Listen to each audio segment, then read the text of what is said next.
Chers amis, bonjour. Nous allons tâcher de voir quels sont les principes généraux qui encadrent les 39 travaux interdits le Shabbat dont nous avons parlé le cours précédent. Et la halakha nous dira Kol makom sheneemar bilchot Shabbat. Chaque fois qu'il sera mentionné à propos des lois du Shabbat, haoseh davar ze hayav, chaque fois que sera employé le mot hayav, que la personne est coupable notamment d'amener un korban, un sacrifice si la chose avait été faite d'une façon non intentionnelle. Ça veut dire ici, le terme hayav nous renvoie à un interdit de la Torah. Et chaque fois qu'on nous dira que tout celui qui fait cette chose-là, il est patour, il est quitte d'amener un korban, bien sûr si c'est pas intentionnellement fait. Aval asur la rasoto b'Shabbat v'isru midivre sofrim. Malgré que ce soit marqué patour pour ce qui est du korban, mais les hachamim diront dans un cas pareil asur. Donc quand l'interdiction émane de la Torah, c'est le terme hayav qui est employé. Quand l'interdiction émane des hachamim, des sages de la Torah, c'est le mot patour qui est employé. Patour, aval asur, c'est interdit. Donc les hachamim ont leur mot bien sûr à dire dans tous ces travaux qui seraient exécutés le Shabbat. Voyons maintenant quelques principes généraux qui régissent ces travaux faits le Shabbat. Minatora ena isur be'asiat melacha ela imken asa ota kederer sherigila la asota. La Torah ne dira assour que si le travail est effectué d'une façon régulière, habituelle. Avalim shinaba. Maintenant, si ce travail aura été fait d'une façon inhabituelle, Isura, l'interdiction, relèvera des Rabbanan. Ce sont les Rabbanan qui diront non, parce que ce travail aura été fait d'une façon habituelle. Mais la Torah, pour dire Assour, exigera, si l'on peut dire, que le travail soit fait avec l'ustensile qui est en relation avec ce travail-là. Donnons un exemple. Si on se coupe les ongles, le Shabbat avec un coupe-ongle, la Torah dira bien sûr Assour.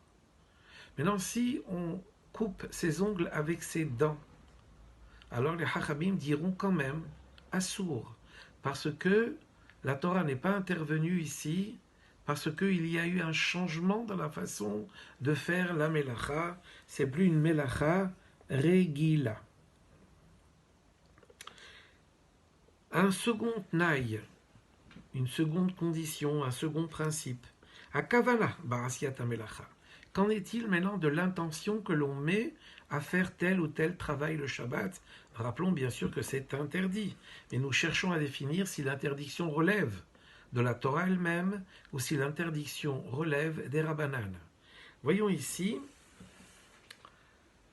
Mina Torah eno chayav ala belacha she'asa ala imken rasa ota mitoch kavanat. La Torah dira sourd, interdit, que si la personne avait en tête de profiter des conséquences de ce qu'il vient de faire. Il y a une kavana, il y a une intention. Mais si l'intention n'y est pas, il a fait la chose sans intention particulière. Aval im lo itkaven leota totsa ou bichlal el vadaout shepe'ulato tavi letotsa hazo. Il a fait la chose ne pensant nullement qu'une conséquence pourrait lui servir. Un exemple, si nous marchons sur l'herbe le Shabbat, et imaginons que nous soyons pieds nus, dans un champ par exemple, alors puisque l'intention n'est pas d'arracher des herbes avec ses pieds, mais simplement de marcher, alors la Torah nous dira ici que c'est eno mitkaven, il n'y a pas l'intention, et ça sera bien sûr à davar moutar. Mais si j'avais l'intention, tout en marchant, d'arracher quelques herbes qui m'auraient dérangé, alors là je rentre dans l'interdiction de kotser, qui est de couper. Donc ici on voit que l'intention prime. Il y a également un autre principe qui est psik recha. Imaginons et donnons tout de suite un exemple. Si, nous dit la Chaim Ba'ish vechoter rosho shel tarnegol, si un homme vient et coupe la tête d'un coq, mitor matarashi pour que son fils joue avec la tête du coq.